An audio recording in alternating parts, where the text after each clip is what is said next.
Hello everyone, welcome again in PPG chemistry classes.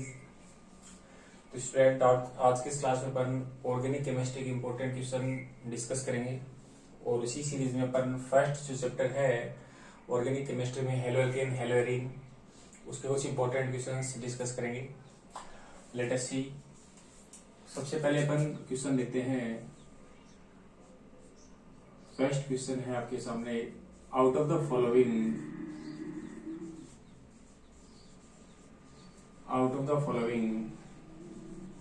which is an example of allylic halide?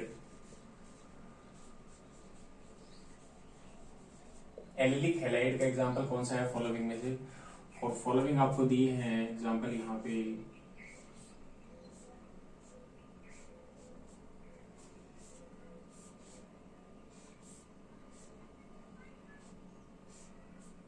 ये तो example आपको यहाँ given है। तो as we know that which compound is known as allylic halide? If halogen atom is attached to single bonded carbon next to double bonded carbon then it is known as allylic halide. While if halogen atom is directly attached to double bonded carbon then it is known as vinylic halide। तो यहाँ allylic halide पूछा है। तो allylic halide अपन किसे बताते हैं कि halogen जिस कार्बन से जुड़ा है उससे नेक्स्ट कार्बन का डबल बॉन्डेड हो तो उसे अपन क्या बोलते हैं? Allylic halide. तो ये एलिलिक हैलाइड का एग्जांपल हो गया। While यहाँ आप देख रहे हैं halogen directly double bonded carbon से अटैच है तो ये किसका एग्जांपल हो गया? विनाइलिक हैलाइड का। ये एग्जांपल हो गया किसका? Vinylic halide. ऐसे ही आपसे बेंजिलिक हैलाइड पूछ लेता हो तो बेंजिलिक हैलाइड अपन कौन सा बता देते?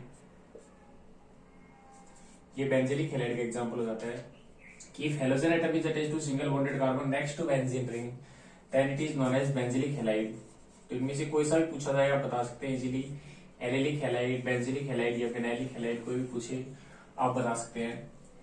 ऐसे ही इसके बाद नेक्स्ट क्वेश्चन अपन देखते हैं।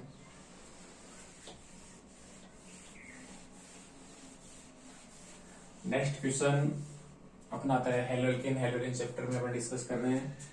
इस चैप्टर की कंप्लीट नोट्स भी चैनल पे अवेलेबल है, प्लेलिस्ट में जाके आप देख सकते हैं। Halo alkane hello arene complete chapter वहां पूरा ही एक्सप्लेन किया गया है। नेक्स्ट क्वेश्चन अपन देखते हैं यहाँ, आउट ऑफ फ्लोरोमेथेन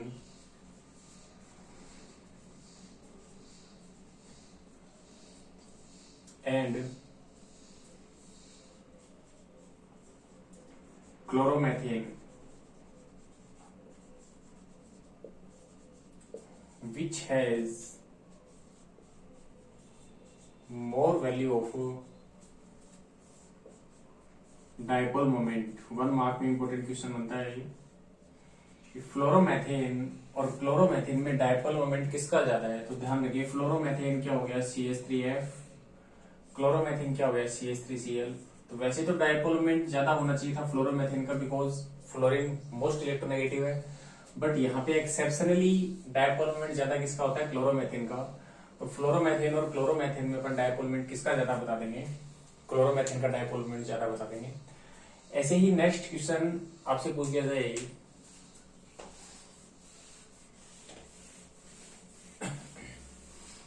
ध्यान रखें एग्जाम के अपडेट के बारे में। पहले पॉसिबिलिटी थी कि एग्जाम आपकी 15 जून के आसपास हो जाएगी, लेकिन अब ये पॉसिबिलिटी नहीं है कि एग्जाम जून में हो। तो जहां तक लग रहा है एग्जाम आपकी जुलाई में होने की ही पॉसिबिलिटीज है, लेकिन आप अपनी तैयारी को कंटिन्यू रखें। नेक्स्ट क्वेश्चन थर्ड अपन देखते हैं कि ड्रॉ ऑर्बिटल डायग्राम ऑफ। पढ़ाई आप अपनी कंटिन्यू रखें। फ्लो यदि एक बार टूट जाता है तो फिर बहुत प्रॉब्लम्स आती है इसे दोबारा लाने में, तो ध्यान रखें आप अपनी पढ़ाई कंटिन्यू रखें। ड्रॉ ऑर्बिटल डायग्राम ऑफ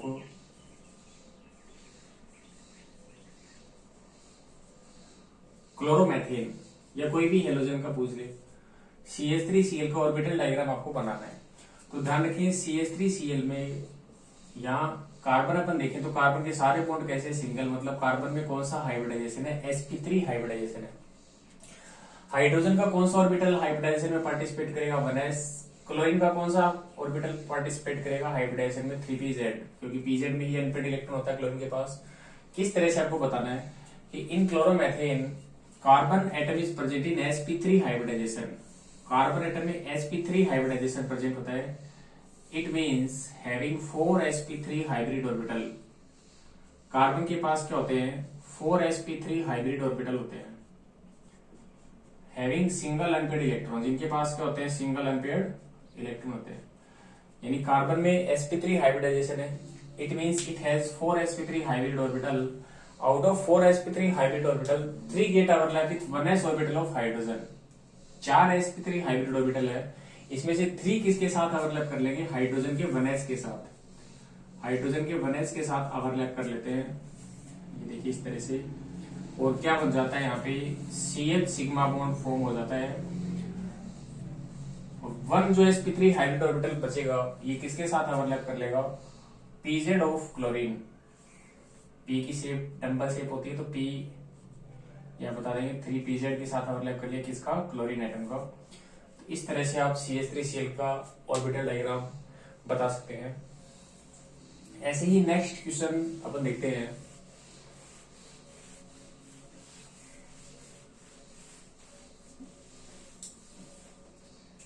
देखिए नेक्स्ट क्वेश्चन आपके सामने यहाँ पे है,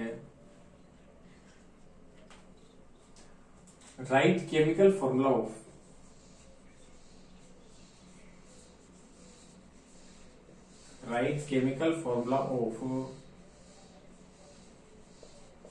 फ्रैंकलिन reagent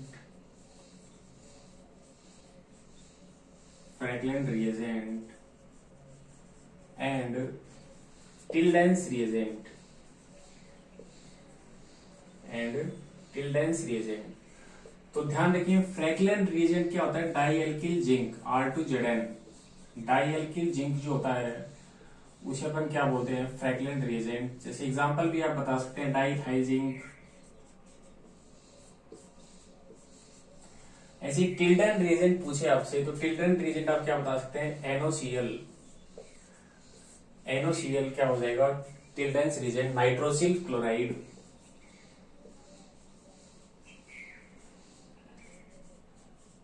ये आपका हो जाएगा क्या? टिल्डन रिएजेंट का फॉर्मूला। ऐसे ही नेक्स्ट क्वेश्चन अपन आगे देखते हैं। फिर SN1 SN2 रिएक्शन से बहुत सारे क्वेश्चन बनेंगे इस चैप्टर से। तो SN1 SN2 की जो कंप्लीट डिटेल है वो आप जाके देख सकते हैं प्लेलिस्ट में। और इम्पोर्टेंट जो क्वेश्चन बनेंगे वो अपन यहाँ डिस्कस कर लेते हैं। उसके फर्स्ट क्वेश्चन बनता है SN1 SN2 से, differentiate between SN1 and SN2 reaction.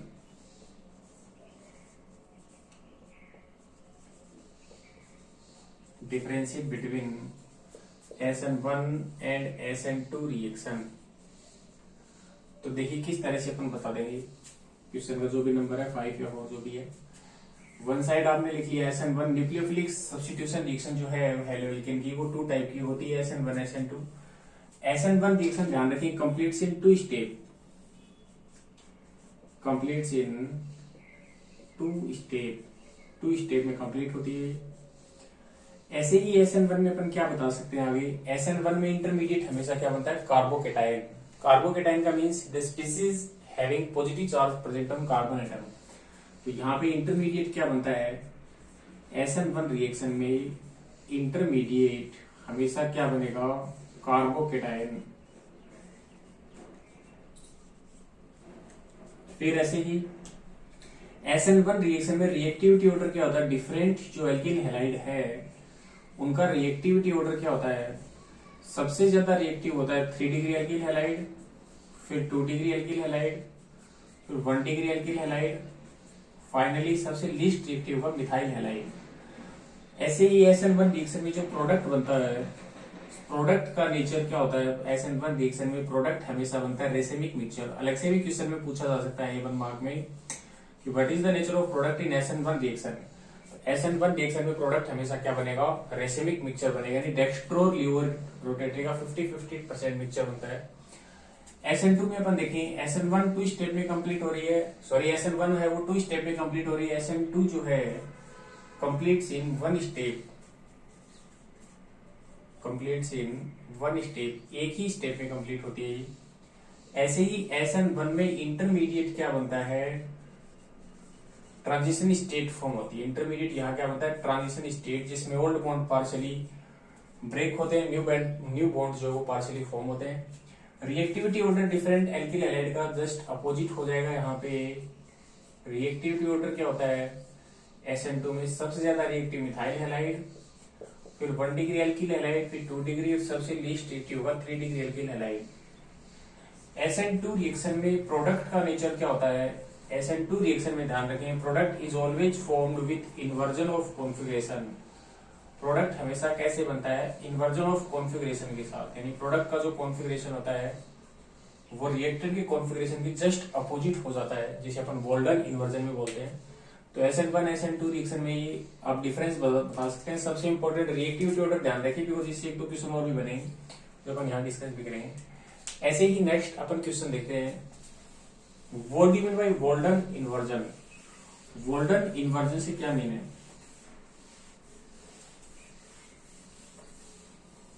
1 mark में इंपॉर्टेंट क्वेश्चन बनता है, बढ़िया। What do you mean bye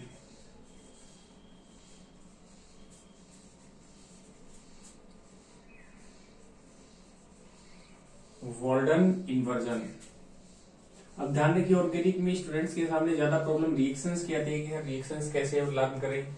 तो ध्यान रखिए, रिएक्शंस जो है वो नेम रिएक्शंस पे ज्यादा आपको कंसंट्रेट करना चाहिए। नेम रिएक्शन से ही ज्यादातर क्वेश्चन पूछे जाते हैं, डायरेक्ट भी और ABCD में भी या कंप्लीट द रिएक्शंस में भी ज्यादातर क्वेश्चन नेम रिएक्शन से ही बनते हैं। और नेम रिएक्शन के अलावा भी बहुत से क्वेश्चन बनते हैं कि सभी बच्चे सोच लेते हैं ऑर्गेनिक में रिएक्शंस मेरे तो याद नहीं हो रही, मैं तो ये छोड़ देता हूँ। ऐसा नहीं है, रिएक्शंस के अलावा भी आप देख रहे हैं बहुत सारे क्वेश्चन बन रहे हैं यहाँ पे। सारे ही क्वेश्चन रिएक्शंस के नहीं आते, उसके अलावा बहुत सारे क्वेश्चन आते हैं। जैसे ये क्वेश्चन आप देख रहे हैं, इसमें कोई रिएक्शन का मीन नहीं है। What do you mean by Walden inversion. तो वोल्डन इन्वर्जन अपन क्या बताते हैं, जैसे SN2 रिएक्शन है, इसमें ये रिएक्टेंट आपके पास है,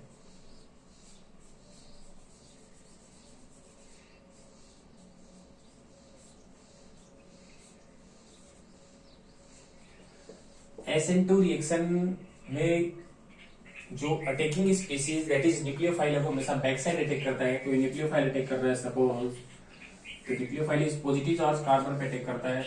अटैक करता है तो क्या होता है, पार्शियली बॉन्ड फॉर्म होता है और नेक्स्ट बॉन्ड पार्शियली ब्रेक होता है।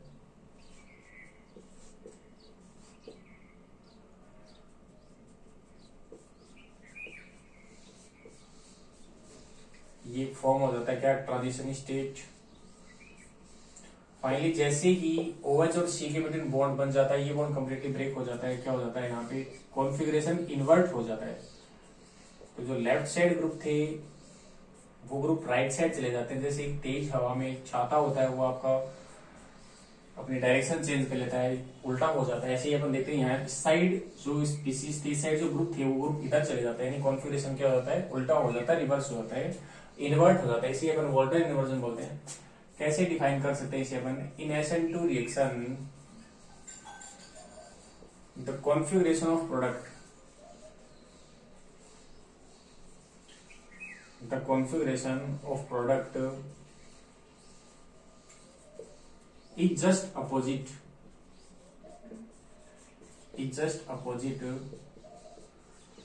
to that of reactant।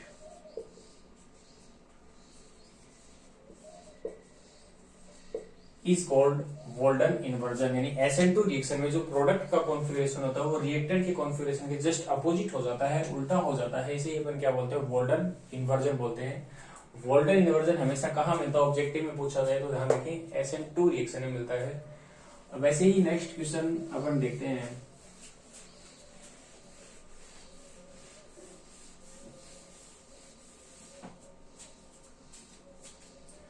Next question आपके सामने आ गया। जैसे out of the following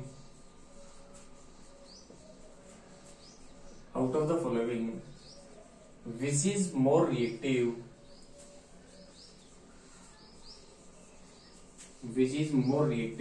in SN1 reaction. SN1 reaction में ज्यादा रिएक्टिव कौन है। जैसे एक आपको दे दिया एग्जांपल यहाँ पे, दूसरा ये दे दिया गया। तो यहाँ ध्यान दें, हेलोजन यहाँ किससे जुड़ा है, 1 डिग्री कार्बन जुड़ा है, C से जुड़ा है। यहाँ C एक कार्बन से जुड़ा है, ये क्या हो गया 1 डिग्री। ये 1 डिग्री एल्किल हैलाइड है। यहाँ पर देखें ये हेलोजन है वो कितने डिग्री कार्बन से जुड़ा है, 3 डिग्री कार्बन से। कैसे पता चला ये कार्बन है, इस कार्बन से जुड़ा, इस कार्बन से जुड़ा, इस कार्बन से, 3 कार्बन से जुड़ा, मतलब ये क्या हो गया 3 degree alkyl halide. SN1 reaction में ज्यादा रिएक्टिव कौन होता है 3 डिग्री, तो यहाँ ज्यादा रिएक्टिव ये हो जाएगा। ऐसे ही आपसे पूछ लिया जाए, ये एग्जांपल आपके सामने आ गया CH2Cl और CH2I। यहाँ आप देखिए दोनों ही 1 डिग्री है, दोनों ही 1 डिग्री है, लेकिन यहाँ CI बॉन्ड ब्रेक होगा, यहाँ CCl बॉन्ड ब्रेक होगा। तो ध्यान रखिए CF, CCl, CBr, CI bond में वीकेस्ट बॉन्ड कौन सा होता है, I वाला बॉन्ड सबसे वीक होता है, जल्दी टूट जाता है, लॉन्गर होता है साइज में तो जल्दी टूट जाता है। तो यहाँ पर क्या बताएंगे कि CI बॉन्ड की बॉन्ड डिसोसिएशन एंथैल्पी लेस है, यानी I- is a better leaving group, यानी ये जो बॉन्ड है वो जल्दी टूटेगा। तो यहाँ पे ज्यादा रिएक्टिव कौन सा हो जाएगा, CH2I वाला वो ज्यादा रिएक्टिव हो जाएगा। ये एग्जांपल से SN1 में पूछे जाए SN2 में, दोनों में सेम ही रहेगा क्योंकि दोनों ही 1 डिग्री है। अदरवाइज कोई भी आपसे पूछे तो 1 डिग्री, 2 डिग्री, 3 डिग्री, देखिए 3 डिग्री है वो SN1 में ज्यादा रिएक्टिव होगा, 1 डिग्री या मिथाइल हैलाइड है वो SN2 रिएक्शन में ज्यादा रिएक्टिव होता है।